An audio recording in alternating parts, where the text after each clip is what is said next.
இந்த உலகத்தில் புகழ்பெறும் ஜாதக அமைப்பு.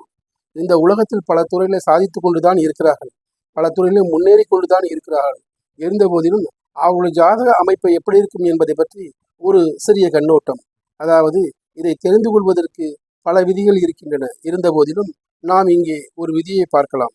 அதாவது இதுபோன்று இந்த உலகத்தில் புகழ் பெற வேண்டும் என்று சொன்னால் அவருடைய ஜாதகத்தில் மேசம் லக்னமாகி 1, 5, 9 ஆகிய 3 இடங்களுக்கும் உரிய செவ்வாய், சூரியன், குரு ஆகிய 3 பேரும் மேசத்திலோ சிம்மத்திலோ அல்லது தனுசுலோ கூடி இருப்பார்களானால் அந்த அமைப்புடைய ஜாதகர் சமுதாயத்தை உயர்ந்த நிலையில் கொண்டு செல்வதற்கும், பெரிய தொழில்களை புதிய முறையில் நிறுவுவதற்கும், புதுமை பொருந்தி நவீனமான கட்டிடங்களை உருவாக்குவதற்கும், போக்குவரத்து சாதனங்களை புதிய முறையில் கண்டுபிடிப்பதற்கும், வியாபார நுட்பமுள்ள பொருட்களை விளம்பரப்படுத்தி பிரபலியம் பெற்று உலக புகழ் பெறுவதற்கும் இந்த மண்ணில் ஜனனம் எடுத்தவராவார். செவ்வாய், சூரியன், குரு ஆகிய மூவரும் அவரவர் சொந்த வீட்டில் இருந்தாலும் சரி இந்த சிறப்பு ஏற்படும். இந்த மூவரும் இட பரிவர்த்தனம் பெற்றிருந்தாலும் சரி அந்த ஜாதகருக்கு இந்த உயர்வு ஏற்படும்.